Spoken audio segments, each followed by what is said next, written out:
Terkudara pada malam ini untuk membicarakan isu-isu semasa.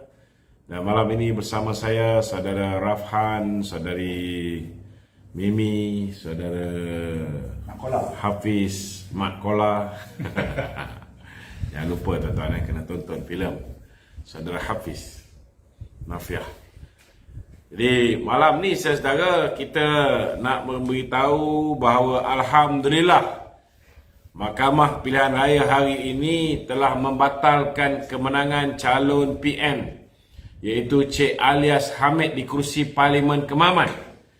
Ini ialah kali kedua tuan-tuan mahkamah mengesahkan bahawa Perikatan Nasional dan juga PAS adalah merupakan parti perasuah. Parti perasuah. Ini susulan keputusan Hakim Mahkamah Tinggi Kuala Terengganu iaitu Hakim Anselm Charles Fernandez yang membenarkan pemetisyen yang dibuat oleh saudara Wan Muhammad Hisham Wan Abdul adalah orang yang telah membuat petisyen mahkamah ini, dan keputusan dibuat setelah mahkamah berpuas hati bahawa pihak pemetisyen berjaya membuktikan wujudnya unsur rasuah ketika kempen pilihan raya umum yang ke-15. Mahkamah turut memerintahkan supaya responden calon PAS ataupun calon Perikatan Nasional ini membayar RM30,000 kepada pihak pemetisyen, kepada Wan Hisham. Cuma mahkamah memutuskan untuk menangguhkan pemakluman kepada SPR bersabit keputusan mahkamah hari ini sehingga 3 Oktober sebab mereka mempunyai 14 hari untuk membuat rayuan ke mahkamah rayuan, dan kalau dia nak rayu lagi, dia kalah lagi, dia nak rayu pergi ke mahkamah persekutuan pun boleh. Dakwaan Wan Muhammad Hisham dalam petisyen itu bahawa terdapat sogokan di beberapa majlis rasmi Kerajaan Negeri Terengganu melalui dana bantuan air belia dan air siswa yang diagihkan kepada pengundi ketika tempoh berkempen PRU15 untuk meraih undi kepada Cik alias calon daripada PAS, calon daripada Perikatan Nasional ini. Saudara, kalau air belia dan air siswa ni sebenarnya seluruh negeri Terengganu. Dalam erti kata lain, saudara, sepatutnya hari ini seluruh negeri Terengganu diadakan pilihan raya semula. Tetapi disebabkan hanya lebih kurang 90 orang saja yang bersetuju untuk menjadi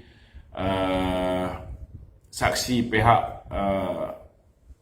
SPRM yang bersetuju untuk menjadi saksi di mahkamah bagi membantu.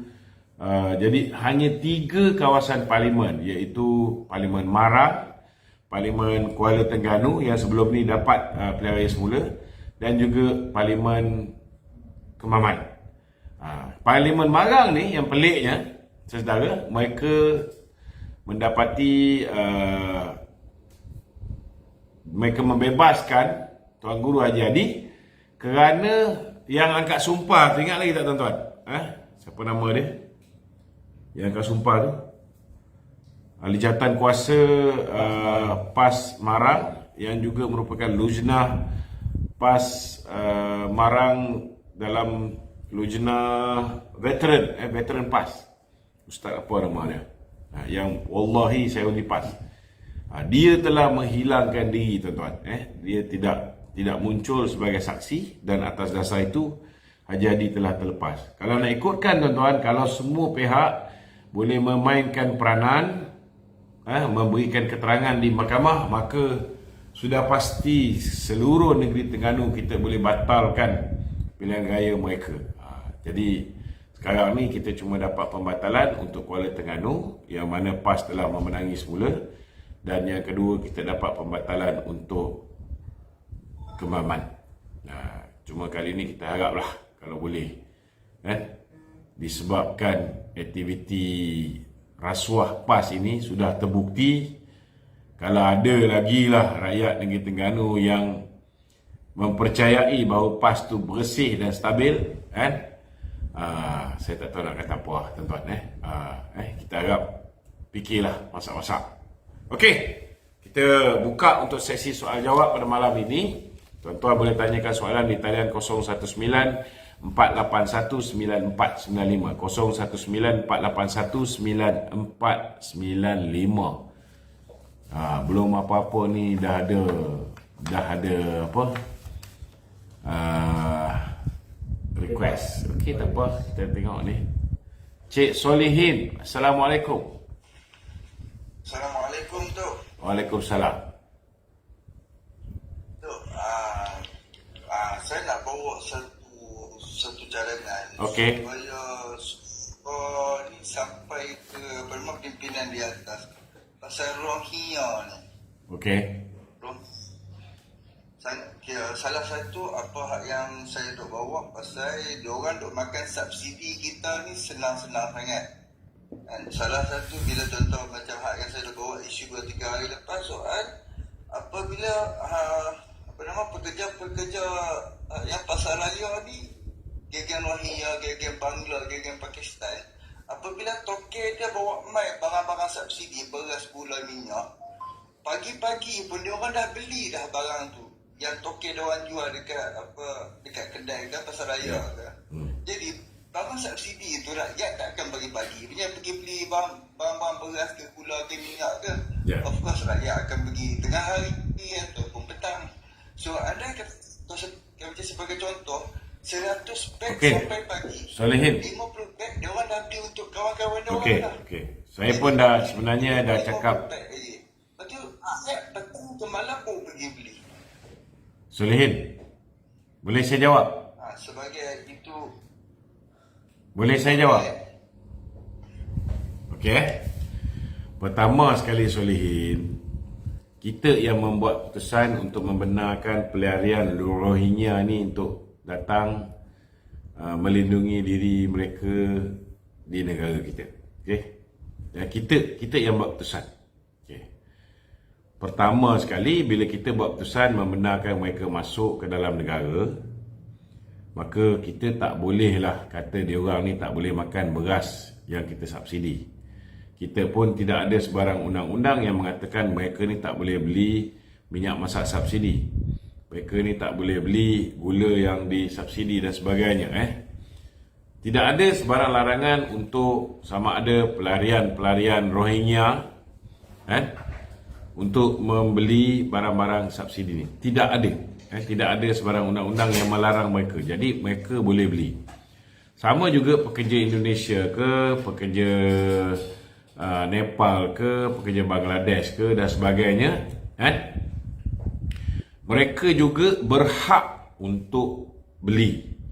Tidak ada sebarang larangan untuk mereka kata orang tu membeli barang-barang ni. Cuma kita kena sedarlah seperti YB Muhammad Sabu cakap, kita yang bawa masuk diorang ini untuk bekerja bagi memastikan ekonomi kita tidak terjejas, sebab ada keperluan-keperluan sektor perkhidmatan, sektor peladangan, sektor pembinaan yang kita dah offer pekerja tempatan, mereka tak nak kerja tu, terutamanya kerja-kerja yang melibatkan 3D, dangerous, dirty dan juga difficult. Kerja-kerja yang berbahaya, yang sukar dan juga yang kotor. Banyak orang tempatan tak nak. Jadi kita terpaksa ambil orang luar. Kalau tidak, kita punya kawasan-kawasan pembinaan, terencat pembinaan dia, ladang banyak tak terurus. Kemudian sektor perkhidmatan macam restoran dan sebagainya pun sama juga bermasalah. Jadi kita tak boleh halang diorang ni daripada membeli barang-barang keperluan asas yang ada subsidi. Belum ada sebarang peruntukan undang-undang. Okey, ini pertama. Kedua, kalau mereka ni datang ke kedai waktu pagi, setelah kedai buka beroperasi secara normal. Contohnya kalau kedai tu pukul 9 dah buka. Kalau mereka datang beratur ke kedai, mereka beli dulu, kita tak boleh nak salahkan diorang. Kita tak boleh nak salahkan diorang.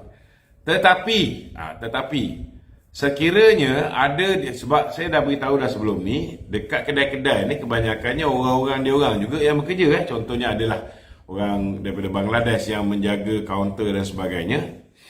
Kalau mereka ni simpan, minyak masak tu ada, beras tu ada, masih ada dalam kedai, mereka kata tak ada, mereka simpan untuk kawan-kawan mereka, yang ini kita boleh lapor kepada KPDN. Itu kita kena jelas. Tapi kalau diorang beratur pagi, diorang beli dulu sebelum orang tempatan beli, kita tak boleh kata apa. Itu bukan satu kesalahan, kan? Tapi kalau benda tu ada dalam kedai lagi, diorang tak nak jual pada orang rakyat tempatan, tapi dia tunggu kawan dia datang baru dia jual, yang ini kita boleh lapor kepada KPDN kerana ianya satu kesalahan dan mereka boleh didakwa di mahkamah. Okey, jelas Okey, faham. Okey. Okey, satu lagi, contoh kalau macam bila kerajaan buat subsidi bersasar, okey. saya rasa baru ada macam kerajaan tarik subsidi, Betul. tapi kerajaan bagi cash ke Betul. bagi cash kepada rakyat, so barang tu kita Ya. bagi adil. Betul. Contoh macam dia beli RM4, kita RM4, dia RM4, Ya. tapi kita Kita ada subsidi. RM2 tu kerajaan bagi. Yes, betul. Macam- Saya setuju dengan pandangan Khabib pula, pandangan Solihin. Sebab itulah yang dibuat zaman Datuk Seri Najib. Kalau kita tengok sebelum ni, subsidi RON 95 contohnya, ianya dah disalahgunakan di sempadan-sempadan negara. Contohnya orang Singapura masuk beli, orang di Thailand masuk ke sempadan, di Golok, di Bukit Kayu Hitam beli minyak kita, di Sabah Sarawak, di Seluduk pergi ke Filipin, kan? So akhirnya kita mengambil keputusan mulai 1 Disember tahun 2014, kita buat keputusan kita tamatkan subsidi RON 95 diesel, dan ini menyebabkan harga diapungkan mengikut harga pasaran, dan kemudian kita bagi balik pada rakyat dalam bentuk subsidi bersasar. Contohnya kita bagi bantuan awal persekolahan, kita bagi bantuan BRIM, kita naikkan kita naikkan RM300. Saya masih ingat lagi bila kita laksanakan GST ada tambahan BRIM RM300. So itu cara yang lebih baik untuk bantu rakyat, kita bagi direct. Jadi dengan cara bantuan bersasar ni, automatik warga asing ke, orang daripada Singapura ke, orang daripada Thailand ke, tak boleh beli. Kalau dia beli, dia kena beli dengan harga biasa, harga normal. Okey, Solihin. Okey, faham. Okey, alright. Okey, sama. Okey, terima kasih. Khabib. Assalamualaikum. Dato'. Waalaikumsalam. Ada 3 soalan, Dato'. Okey, silakan. Yang pertama, Dato', adakah selepas pertukaran AG sekarang ni, maka peluang Datuk Najib untuk menggunakan peguam luar negara akan diberikan? Okey, nak beritahu yang boleh memutuskan sama ada peguam luar negara ni dibenarkan ataupun tidak bukan Jabatan Peguam Negara. Itu di bawah bidang kuasa mahkamah. Maknanya badan kehakiman, Cuma pertama sekali, kes Mahkamah Datuk Seri Najib dalam SRC International ni sudah berakhir di Mahkamah Persekutuan. Semakan kehakiman juga sudah dibuat satu kali. Kalau misalnya Datuk Seri Najib buat satu lagi semakan kehakiman, maka beliau boleh apply untuk bawa masuk Queen Council ke, King Council ke, beliau boleh minta dengan mahkamah sekali lagi. Cuma dengan adanya peguam negara yang baru, contohnya macam sebelum ni kita mengharapkan supaya kes yang melibatkan Hakim Nazlan, kita harap supaya beliau didakwa di mahkamah. Kalau ikut peguam negara yang dulu, dia tak nak dakwa. Peguam negara yang baru kita tak pasti, Kita harap ada peluang untuk seperti mana yang diminta oleh pihak SPRM yang mencadangkan bahawa Hakim Nazlan boleh didakwa kerana dia ada dua perkara yang dilanggar. Pertama, kod tata etika hakim yang mana beliau gagal untuk mengisytiharkan konflik of interest dia, kan? Yang kedua, itu yang kod tata etika hakim tu perlu diambil tindakan oleh lembaga disiplin badan kehakiman. Dia ada apa ni, judicial Panel. bukan, dia ada majlis tata etika hakim, lebih kurang macam tu lah, saya dah lupa kan. Di peringkat mahkamah pula, di peringkat Jabatan Peguam Negara boleh juga didakwa sekiranya Hakim Nazlan ini gagal untuk, saya pun dah ada sikit lupa pasal kes Hakim Nazlan ni. Dia ada satu lagi pelanggaran beliau gagal untuk declare penglibatan dia dalam penubuhan SRC International, kalau tak silap saya. Masa tu dia Maybank. Beliau merupakan head of corporate and legal affairs Maybank, dan juga dia merupakan general counsel Maybank, dan dia merupakan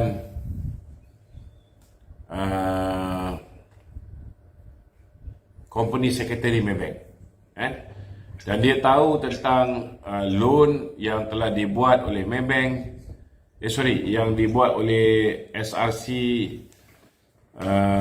melalui Putra Perdana Development, dan duit ini 140 juta dipinjam, dan duit inilah yang telah masuk ke dalam akaun Datuk Seri Najib, bukan duit daripada KUAP. So benda tu semua kalau dibuka balik, kertas siasatan tu dibawa kepada AG yang baru, ada kemungkinan Hakim Nazlan boleh didakwa di mahkamah. Dan kalau Hakim Nazlan didakwa, kebarangkalian untuk Datuk Seri Najib dibicarakan semula ataupun retrial sangat cerah. Dan kalau Datuk Seri Najib dibicarakan semula, maknanya ianya akan dibicarakan di hadapan seorang hakim mahkamah tinggi yang tidak ada conflict of interest. So kalau dia balik semula, mula bicara di mahkamah tinggi, tidak ada sebab kenapa Datuk Seri Najib tidak boleh mendapat ikat jamin. Datuk Seri Najib boleh diikat jamin seperti mana masa dia di Mahkamah Tinggi, Mahkamah Rayuan dan Mahkamah Persekutuan, dia dibenarkan ikat jamin. Sehinggalah keputusan di Mahkamah Persekutuan, barulah dia pergi ke penjara Kajang pada 23 Ogos 2022. Okey? Okey. Dan yang kedua. Okey. Adakah pertukaran nama dari PWTC ke WTC membuktikan yang UMNO bukan lagi pemilik kepada PWTC? Dia macam ni, seluruh dunia ni, World Trade Center memang nama dia World Trade Center. So dia hanya, saya pun sebenarnya membantah dululah, tetapi dia orang seragamkan satu dunia, semua pakai perkataan World Trade Center. Dia seragamkan satu dunia, dan dia ada persatuan. Dan baru-baru ini Datuk Seri Irmo Hizam telah dilantik sebagai salah seorang daripada ahli lembaga pengarah World Trade Center dunia. Ini first time ada wakil daripada Malaysia. Orang pertama. Okey. Okey, Datuk. Okey. Okey, terima kasih, Datuk. Okey, sama ada lagi soalan di studio? Silakan. Manzeman.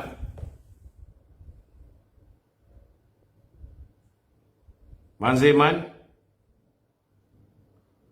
Halo. Halo. Ya, Cik Manze. Silakan. Malam. Coba boleh tak? Malam. Saya ni mau mencadangkan cadangan saya ni Dato' sama ada Dato' ni cadangan saya ni dapat diterima. Okey, terus cadang. Terus saya. Okey. Saya ni dari Sarawak Dato'. Okey. Okey, Dato'. Ini cadangan kalau Dato' pada 7. Ya. Terus Man. Okey, ini mencadang peguam negara ni kita dah ada untuk macam jawatan kuasa untuk memilih dan jika kalau terdapat dipilih pindah boleh kan kami pilih kita di Dewan Rakyat untuk Kau tangkap apa dia cakap? kerajaan mencalonkan satu Man, minta maaf Man saya tak boleh faham apa yang awak cakap. Minta tolong WhatsApp Man. Man, tolong WhatsApp. Saya tak faham apa you cakap. 0194819495 Man. Okey, terima kasih Man. Okey, minta tolong Bujang Lapuk. Terus kepada soalan, silakan. Hello, Assalamualaikum Dato'. Waalaikumsalam. Ni dalam 2-3 hari ni saya tengok kenyataan Datuk Ismail Sabri dah berpihak kepada Kerajaan Perpaduan. Ada titik-titik perubahan lah. Alhamdulillah. Bersyukur kita kehadiran Allah SWT. So saya harap dia teruskanlah macam tu. Jangan macam ada agenda tersembunyi. Saya pun harap begitulah. Okey? Itu saja Datuk. Okey. Tak sia-sia Presiden pergi ke Bera. Alhamdulillah. Okey. Ada lagi soalan lain? Silakan. Soalan studio. Orang studio tu. Okey. Tu, kita dah tengok PRK Kuala Terengganu pun dah diadakan pilihan yang semula, tapi orang di Kuala Terengganu masih mengundi PAS ni tu, walaupun dah disabitkan kesalahan calon yang sama yang terlibat dengan rasuah masih undi PAS. Dan adakah di Kemaman ni pun skrip yang sama akan berlaku seperti mana di PRK Kuala Terengganu? Kita bersangka baik. Kita mengharapkan dengan keputusan yang dibuat oleh mahkamah hari ini, tak ada lagi yang bingai, yang percaya bahawa PAS ni sebuah parti yang bersih. Kan? Tapi sebenarnya sebelum pilihan raya di 6 buah negeri tu, kita dah cerita A to Z apa yang berlaku di Terengganu. Kita dah cerita bagaimana PAS menyalahgunakan kuasa daripada zaman Haji Hadi, jual tanah sesuka hati. Kemudian tanah yang sama dibeli balik oleh kerajaan Barisan Nasional, tukar dia menteri besar, dijual balik pula. Kalau sebelum tu dijual kepada Koperasi Insaf milik pemimpin PAS, yang ada kaitan dengan pemimpin PAS. Kemudian dijual balik oleh Samsuri ni kepada NGO Khairunisa, yang mana isteri dia sendiri menjadi pengurusinya, dan esko-esko kerajaan negeri punya isteri menjadi ahli jawatan kuasa. Jadi tak selesai masalah-masalah ni semua. Lepas tu ada kes tanah bernilai 11.84 juta pun sama juga dijual kepada Koperasi Khidmat. Kemudian kita lihat bagaimana tanah yang bernilai 70 ekar dijual dengan nilai RM70,000. 70 ekar dapat RM70,000 saja. Itu pun saya tak boleh nak faham macam mana. 1 ekar RM1,000. Dan itu pun orang Terengganu majoritinya memberikan sokongan kepada PAS lagi. Maknanya saya tak tahulah, takkan nak kata orang Terengganu tak kisah rasuah ni. Tetapi kalau misalnya dalam pilihan raya di Kemaman ini kita tak nampak perubahan, maka itulah mesej yang disampaikan oleh orang Terengganu kepada rakyat Malaysia, bahawa mereka tak kisah pemimpin mereka korup, mereka tak kisah pemimpin mereka ni salah guna kuasa. Yang penting Islam. Kalau nak kata PAS ni Islam tu PAS, ini satu sangkaan yang sangat meleset. Islam tak pernah mengajar kita menerima rasuah. Islam juga tak pernah mengajar kita memberi rasuah secara berskala besar-besaran macam mana yang PAS buat. Tapi nak buat macam mana? Orang di negeri-negeri yang dikuasai oleh PAS ini, hati mereka ni sudah dibutakan oleh pemimpin-pemimpin PAS. Mereka percaya bahawa masuk PAS tu masuk Islam, keluar PAS ni keluar Islam. Mereka percaya undi PAS masuk syurga, undi PH, undi BN masuk neraka. Kan? Ini kebebalan yang tidak boleh diwarisi. Kan? So cakap pun tak guna. Tapi kita haraplah, kan, biarlah bodoh tu bertempat. Biarlah ada limitation terhadap kebebalan kita. Janganlah terus menerus diperbodohkan baik oleh Sanusi, baik oleh Samsuri. Orang tengah bernyabung nyawa, berhadapan dengan masalah banjir, time tu dia boleh pergi Auckland. Tapi orang tak kisah.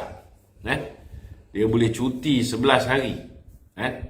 Kalau dia pergi cuti 2-3 hari, 4 hari, bila orang dah mati, dia balik, tanda prihatin dia, tak apa lagi. Ini dia orang tak peduli. Apa kau tulis tu, Surah? Bawa main tengok. Orang kat ni nak tengok. Okey. Soalan lain. Adakah sebabkan PRK Kuala Terengganu tu serentak dengan PRN, jadi kita tak terlalu fokus dengan PRK Kuala Terengganu? Dan kalau PRK Kemaman ni dia akan fokus, adakah peluang untuk kita menang tu cerah? Saya tak berani nak kata peluang menang tu cerah. Peluang untuk kurangkan majoriti 30,000 tau. Berapa? 27,000 majoriti dia. 27,000 majoriti ni, kalau kita nak menang, kita mesti mendapat sekurang-kurangnya 14,000. Apa dia? Tak, 7. Kita mesti dapat sekurang-kurangnya lebih kurang 14,000. Itu tak mengambil kira faktor pengundi baru. So it's not an easy task. Tetapi tidak ada apa yang mustahil kalau orang Terengganu ni berfikiran rasional. Kalau orang-orang di Kemaman yang satu ketika dahulu dia tahu macam mana hidup di Kemaman ni cukup baik. Bila ada industri oil and gas bercambah, apa ni, kata orang tu tumbuh, macam cendawan yang tumbuh selepas hujan. Selepas dia kerajaan negeri Terengganu ni diambil alih oleh Samsuri ni, makin lama makin teruk, khususnya orang-orang di cukai yang terasa. Nikmat zaman BN dulu jauh beza dengan nikmat zaman PAS. Tapi last sekali kita punya abang kita, Datuk Abdul Rahim pun tewas dekat cukai. Padahal seorang yang berpengalaman, ada orang korporat, banyak buat kebajikan, pun dia orang tak bagi can. Dipilih juga wakil rakyat pekak. Nak buat macam mana? Okey? Gitu. Lepas tu, kenapa walaupun dah disabitkan kesalahan macam PRK Kuala Terengganu tu, masih boleh calon yang sama bertanding? Okey, kalau ikut pilihan raya di Terengganu tu, dia hanya didapati bersalah dan pilihan raya itu perlu diadakan semula. Jadi dia tidak membatalkan kelayakan calon pilihan raya. Yang ini pun rasanya tak ada sebarang keputusan yang membatalkan hak orang yang didapati bersalah tu untuk bertanding. Tak ada. Tak ada kan? So dia masih boleh bertanding lah. Jadi sebenarnya bagi saya lah, undang-undang negara ni kena betulkan juga. Tak betul macam tu. Orang yang dah didapati merasuah. Merasuah ni maknanya apa? Maknanya dia tidak mengikut undang-undang. Bila dia tidak mengikut undang-undang, dia merasuah pengundi ketika pilihan raya, dan negara terpaksa menanggung kerugian, terpaksa mengadakan pilihan raya balik. Kemudian rakyat terpaksa membazirkan masa dan wang ringgit mereka turun balik untuk menghadiri pilihan raya bagi memilih semula. Kenapa nak benarkan orang yang melakukan rasuah ini bertanding balik? This is very wrong. So bagi saya lah, undang-undang negara ni bab ini perlu dibetulkan. Seelok-eloknya orang yang didapati bersalah merasuah ketika pilihan raya tidak dibenarkan bertanding, setidak-tidaknya untuk tempoh satu penggal. That should be the way lah, kan. Yang kedua dia, kalau boleh, kan, kalau boleh, selepas ini parti yang didapati bersalah makan rasuah ni, bukan hanya calon tu tak boleh bertanding, parti tu tak boleh meletakkan calon. Kan? Ini akan jimatkan masa wang ringgit. Kan? Parti tu jangan bagi jadi calon untuk penggal sehingga habis penggal tersebut. Kan? Lagi satu, lagi baik. Dia ambil orang kedua. Dia terus ambil orang kedua yang dapat undi terbanyak. Jadi lagilah tak payah buat pilihan raya kecil. Sebab pilihan raya kecil ni betul-betul membazirkan duit rakyat. Jadi lepas ini kalau ada sesiapa yang nak makan rasuah, dia akan fikir 10 kali. Kalau macam ni, siapa pun tetap akan bagi rasuah. Kalau kantoi, dia masih boleh bertanding semula. This is very wrong. We are sending the wrong signal. Tak patut macam ni. Kita haraplah hakim-hakim ni, bila dia buat keputusan, dia ambil kira pandangan ni. Okey? Ada. Rin Azman, Megat Afiq. Okey, silakan. Halo, Assalamualaikum Datuk. Waalaikumsalam. Tuan dapat cakap dengan Datuk malam ni kan. Ah, Kita nak tanya berkenaan dengan isu beras Datuk. Ada yang Okey. Datuk share dalam grup tu, okey. yang kita kata termurah dekat Asia, kita termurah lah. Nombor 3. Nombor 3. Nombor 3. Ya. Jadi saya rasa isu beras ni, pada pendapat saya Datuk kan, Ya.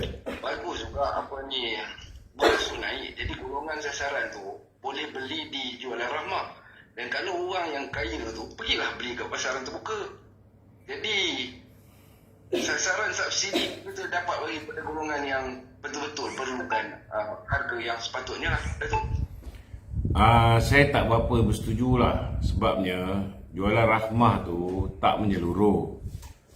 Kita tak boleh expect semua orang nak beli beras je, kan? Semua kena pergi kat jualan rahmah. Sebenarnya apa yang kerajaan buat hari ni tu dah cukup baik lah. Iaitu di setiap kawasan parlimen, di setiap kedai-kedai runcit boleh didapati apa yang dipanggil sebagai beras yang ada harga subsidi, yang limit dia RM26 satu kampit. Ada gula yang limit dia RM2.85 satu kilogram. Ada minyak masak yang ada harga shilling. Saya rasa itu dah cukup baik. Itu dah cukup baik. Cuma ialah bila mana harga beras import ni meningkat, ramai orang yang dulu makan beras import dah mula makan beras tempatan. Jadi permintaan untuk beras tempatan bertambah, sedangkan penawaran dia sama. Kemudian peniaga-peniaga, token restoran, mereka beli dengan jumlah yang terlalu banyak. Ada setengah-setengah dia orang ni ada kedai-kedai yang rapat dengan mereka. Jadi mereka boleh beli tanpa limitation yang kita letakkan. Sepatutnya satu orang boleh beli tak lebih daripada 2 kampit. Tapi bila kedai restoran beli, dia beli biasa, dia beli bawang, dia beli minyak masak, dia beli macam-macam kat situ. Jadi pekedai ni dia akan bagi lebih kepada restoran-restoran ni. Dan ini menyebabkan hak untuk rakyat biasa beli beras ni telah dinafikan. Kemudian yang ketiga, contohnya orang yang buat panic buying. Contohnya dia tahu, dia dengar apa yang Perikatan Nasional duk canang, beras tak cukup, beras tak ada. So bila orang tu biasa beli 2 kampit, satu keluarga beli 2 kampit, Sekarang ni ada yang suruh bini dia beli 2 kampit, anak dia beli 2 kampit, dia pun beli 2 kampit. Dah jadi 6 kampit. Maka kuota yang sepatutnya boleh dapat dekat 3 keluarga. 3 pembeli patut beli. Sudah jadi kuota tu dah diambil oleh 1 orang saja. Jadi 2 keluarga akan hilang peluang untuk mendapatkan beras tersebut contohnya. Dan dalam masa yang sama juga ada juga orang yang pandai. Pandai ni terlebih pandai. Dia beli beras-beras tempatan ni, dia potong beg tu, dia masukkan, tukar kampit, dia kata ni beras import. Jadi dia boleh jual dengan harga yang lebih mahal. Kan? Dan kemudian yang kelima, ada pula yang buat kerja macam mana? Dia simpan beras ni. Kalau dia boleh jual dengan harga yang lebih mahal, dia jual dengan harga lebih mahal. So benda-benda macam ni lah yang kita sebagai rakyat, kita kena bantu KPDN untuk laporkan kalau ada orang sorok beras, ada orang sorok minyak masak, ada orang sorok gula, kan? Ada orang meletakkan syarat, contohnya kena beli 2 bungkus gula kasar baru dapat, kena beli 1 bungkus gula premium baru dapat beli 2 bungkus gula kasar. Ini tak patut berlaku. Jadi boleh lapor kepada KPDN. Betul tu. Kalau kita tengok kita pergi pasar malam pun, kita terpaksa beli barang lain dulu, baru boleh kita beli minyak masak yang subsidi. Benda ni tak boleh. Salah. Jadi kita ni tak kira lah pasar malam ke, pasar pagi ke, restoran ke, apa benda ke, kedai runcit ke, ataupun shopping komplek ke, kita kena lapor kepada KPDN. Kalau nak harap KPDN dia sendiri tahu, mungkin susah, kan? Kita sendiri kena lapor. Bila kita lapor pun belum tentu KPDN boleh handle. Kalau dah terlalu banyak laporan, banyak tempat dia nak pergi. Ada tempat kalau terlalu banyak laporan dalam satu hari tu mungkin delay, kan? Mungkin dia tak boleh pergi awal, mungkin lengah, kan? Lapor pagi, petang baru sampai. Tetapi kalau kita bantu buat laporan, ianya akan lebih melancarkan lagi. InsyaAllah tu. Okey. Itu saja. Terima kasih tu. Sama. Selamat menangi pelangai tu. InsyaAllah. Assalamualaikum. Waalaikumsalam warahmatullahi. Okey, ada lagi? Walaun ni tak berani masuk ke?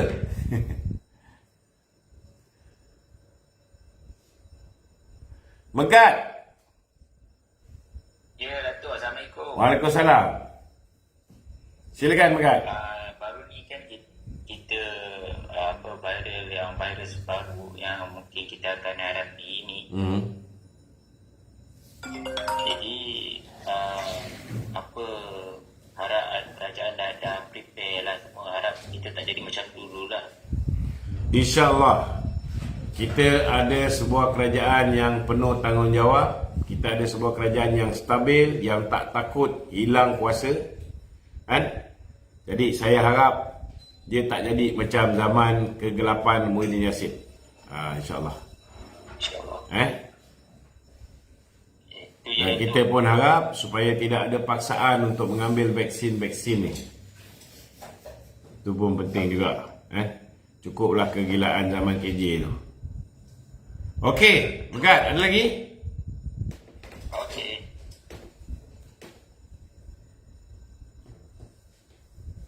Okey, soalan studio. Okay Tok, nak menjelang PRK Pelangai ni, ramai pula walaupun mainkan balik isu peruntukan sekolah persendirian Cina. Dia macam yang telah diperkatakan oleh Setiausaha Agung UMNO, kan? Kalau tengok peruntukan yang kita berikan kepada MARA contohnya 2 bilion setahun. Peruntukan yang kita berikan kepada sekolah apa sekolah agama Sekolah agama 1 bilion. Itu je dah 3 bilion. Jadi zalim lah kalau kita peruntukan 15 juta kita beri pada sekolah Cina persendirian ni pun kita nak petikai. Sedangkan orang Cina pun mereka pun bayar apa? Bayar cukai. Banyak juga dia orang menyumbang pada cukai ni. So be fair lah, be fair. Peruntukan pun sama zaman PN. Zaman apa ni, Muhyiddin pun dia bagi juga. Zaman Ismail Sabri pun dia bagi juga. Zaman Datuk Najib pun kita bagi juga. Tak ada masalah. Jadi jangan jadikan isu. Alan, silakan Alan. Ni Alan Rizwan ke ni? Apa tak? Halo Encik Alan. Assalamualaikum tu. Waalaikumsalam. Bukan Encik Alan Rizwan ni, lain. Nak sembah kenaan harga beras sekarang. Okey. Terus kepada soalan. Yalah, harga padi sekarang mahal lah. Okey. Dia 1,700 kedah tu. Okey. Jadi kilang ni, kalau dia nak jual harga 1 tan beras yang RM20, mana setan RM2,600. Rasanya memang tak ada untung bagi kilang. Okey. Rasanya lah kan.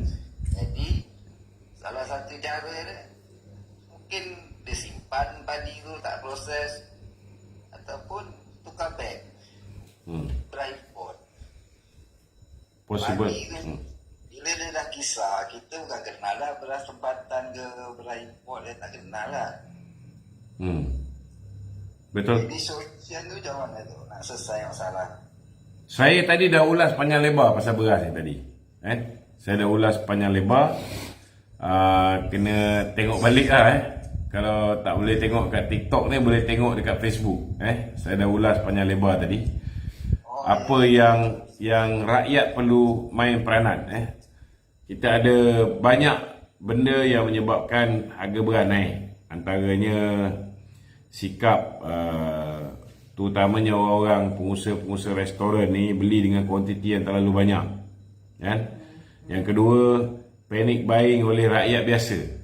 Patut beli 2 kampit, dia orang beli 6 kampit, dia orang beli 10 kampit sebab dia orang dengar beras tak ada. Padahal bukan dia boleh simpan lama pun beras ni. Beras ni lepas 2 bulan, 3 bulan dia dah naik kutu. Tak boleh simpan lama pun. Kemudian ada yang simpan untuk bagi pada kawan-kawan dia. Ada yang simpan untuk jual pada harga yang lebih mahal. Ada yang simpan untuk dia tukar packaging daripada beras tempatan, dia tukar menjadi beras import. So kalau dapat maklumat tentang perkara-perkara yang berlaku ni, tolong lapor kepada KPDN. Kena lapor. Semalam tadi saya dah ada. Okey, CEO of Ice Cream. Apa pula CEO Ice Cream ni? Toki Ice Cream ke? Hello, Assalamualaikum tu. Waalaikumsalam. Boleh saya tanya soalan? Boleh, silakan. Kalau Datuk pernah cerita tak pasal inflasi? Okey, pernah. Okey, pasal inflasi tu dia ada kaitan dengan cuaca tu. Sebab sekarang cuaca pun makin hari dia makin agak teruk lah. Sekejap panas sangat, sekejap hujan sangat kan. Tapi ia memberilah pada orang kata macam makanan-makanan kira contohlah ternak ayam apa semua tu. Okey, dia macam ni lah. Kalau nak kata ada kaitan langsung inflasi dengan cuaca ni, kurang tepat lah. Kurang tepat. Tapi contohnya kalau musim ribut, memang tak dinafikan akan ada inflasi terhadap sumber-sumber laut. Contohnya ikan, sotong, dia akan naik harga sebab nelayan tak boleh pergi ke laut. Ada kaitan juga. Contohnya macam musim kemarau. So sayur-sayur, tanaman-tanaman yang terjejas akibat daripada kemarau itu sudah pasti akan berhadapan dengan shortage ataupun kekurangan bekalan. So kalau demand dia sama tapi bekalan berkurangan, ianya juga boleh menyebabkan inflasi naik. Maknanya harga barang tu naik. Okey. Okey, baik. Terima kasih. Okey, sama.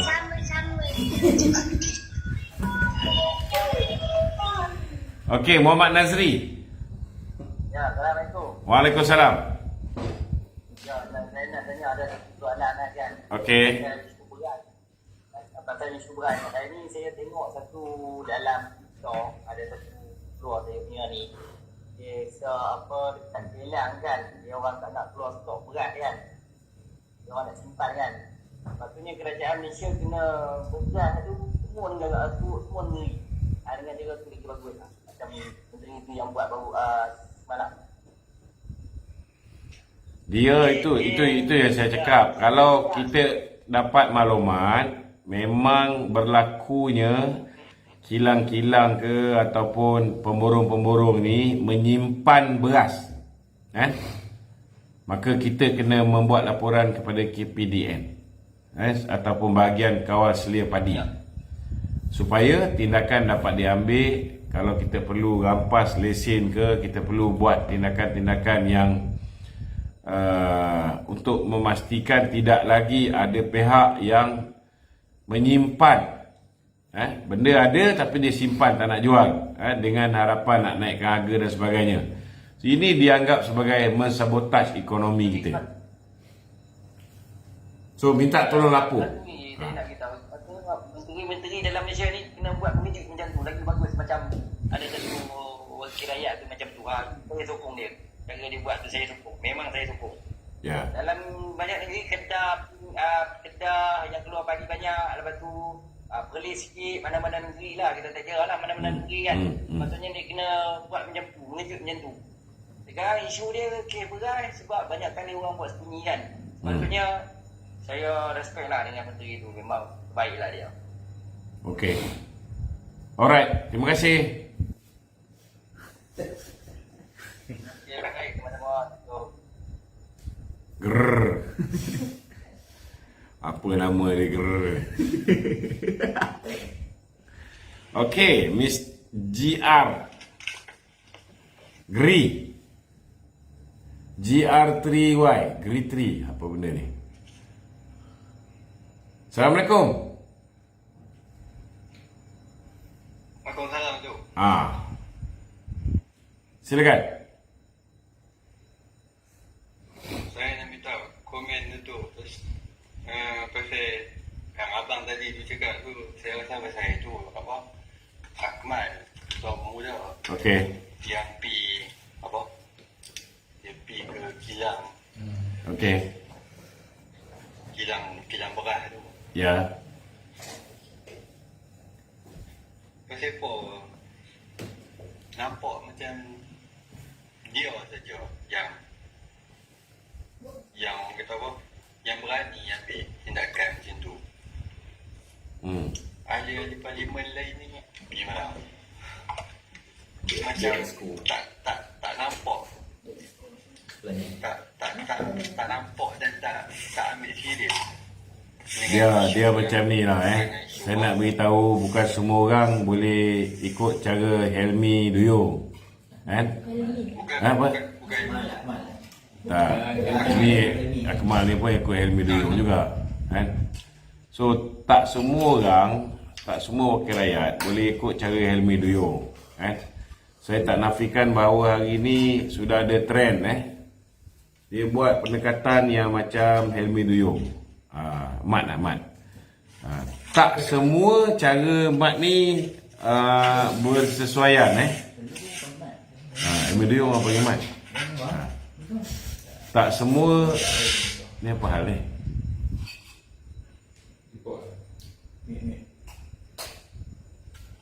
Okey. Tak semua kaedah yang digunakan oleh Helmi tu boleh dipakai oleh semua tempat dan semua orang. Setiap orang watak tu berbeza-beza lah. Bagi saya, apa yang Akmal buat, dia pergi pastikan ada stok untuk diagihkan, dijual di setiap Japeron, yang tu bagus. Tapi saya tak berapa Japrun tu bagus kan. Tapi saya tak berapa setuju semua wakil rakyat ni mengambil pendekatan pergi marah tokek sana tokek sini, kontraktor sana kontraktor sini, kaki tangan awam khususnya kan. Ini boleh menyebabkan orang kecil hati dan sebagainya. So gunakan pendekatan yang berhikmah lah, kan? Tak semua orang boleh ikut cara Helmi tu. Helmi tu mungkin sesuai cara dia macam tu. Helmi. Yalah, Helmi lah. Bukan Helmi kita. Okay. Alright. Ada lagi? 50 minit. Ada soalan lain? Jom. Surat kau dah ada?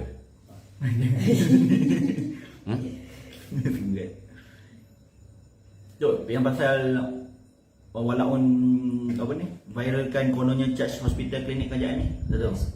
Itu tak benar sama sekali. Tidak benar sama sekali. Menteri Kesihatan pun terkejut bila masa pula charge RM1 satu kepala ni dinaikkan. Tak ada tidak ada. Tidak ada sebarang pengumuman oleh Menteri Kesihatan atau Kementerian Kesihatan. Jadi janganlah percaya dengan syaitan. Okey. Kalau tak ada apa-apa, minta tolong sharekan live kita pada malam ini supaya kita dapat memberikan kefahaman kepada mereka-mereka yang tidak hadir dalam live kita pada malam ni. Minta tolong share. Assalamualaikum warahmatullahi wabarakatuh.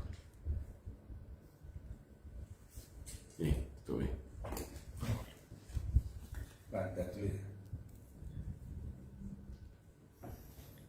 Dah disatukan belum?